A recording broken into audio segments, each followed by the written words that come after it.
Would you believe you could get arrested for eating ice cream on a Sunday? Yep, it's true. There is a weird law that still exists in the United States that could land you in jail for this very thing. And if you stay until the end, I'll tell you which state you can do this in completely legally. Hi everyone, welcome to my channel. Here we tell stories about weird, wacky, and wonderful things from America's past. Today we're talking about a very strange law that might have you rethinking your Sunday plans. So stick around. In case you can't already guess, it's a story about ice cream cones. But before we dive into the story, make sure you like this video and subscribe for more. And let's jump right into the story now. It's a beautiful summer day. You've been playing outside all day. And now you need a treat. What's your go-to? Is it popsicle? Snow cone? Ice cream cone? Well, whatever your choice, there is one important question you need to ask. What day of the week is it? Because depending on where you are, it may be illegal for you to eat your frozen snack of choice. But you might be thinking, how is that possible? Aren't we in America? The land of the free, where we can eat what we want whenever we want? Unfortunately, no. While we may be a rather progressive country in many areas, we have some seriously wacky laws still on the books. Let's take a look at where this strange law originated. In the 1800s, much of the northern United States had what were known as blue laws. These laws were designed to ensure everyone kept the Sabbath holy. Blue laws were first enacted in Massachusetts in 1650 and spread to other states over the coming years. They outlawed many activities we take for granted today. Can you imagine a world without Sunday newspapers or drive-in movies? Thanks to blue laws, people in several states couldn't even mow their lawn on the Lord's Day.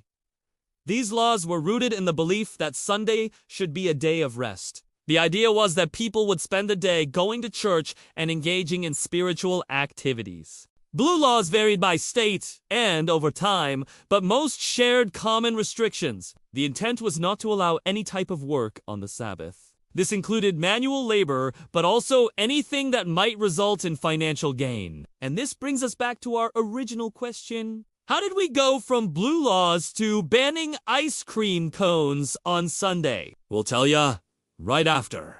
While blue laws were repealed in most states during the 20th century, some states had different ideas about what constituted work. Several southern states had laws preventing the sale of certain foods on Sundays. This included things like fried chicken, barbecue, and yes, even ice cream cones. These laws were designed to prevent poor working conditions. Imagine you're an African-American sharecropper in the early 20th century. You work long hours, planting crops and picking cotton under the hot southern sun. When sundown comes, you want to relax and maybe grab a bite to eat. But if you're in the wrong place, you might not have that option. Many fast food restaurants and diners refused to serve you because they were closed on Sundays. This was often due to local blue laws or ordinances prohibiting the sale of food on the day of rest. This wasn't just to protect you from exploitative working conditions, though.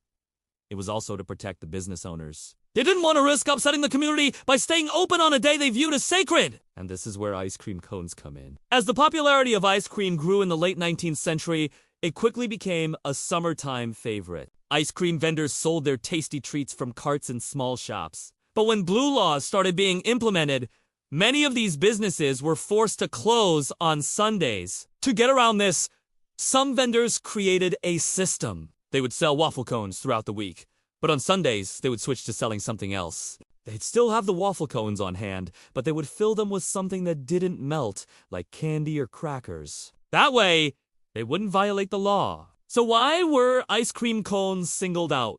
After all, other frozen desserts were fine, right?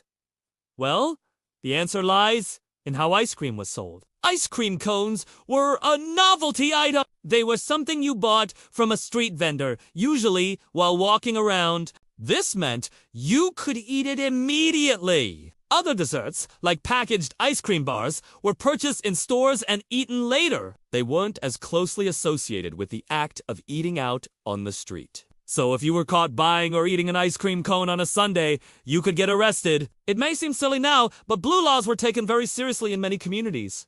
Police would actively look for people violating the law, and if they caught you, you could face a hefty fine or even jail time.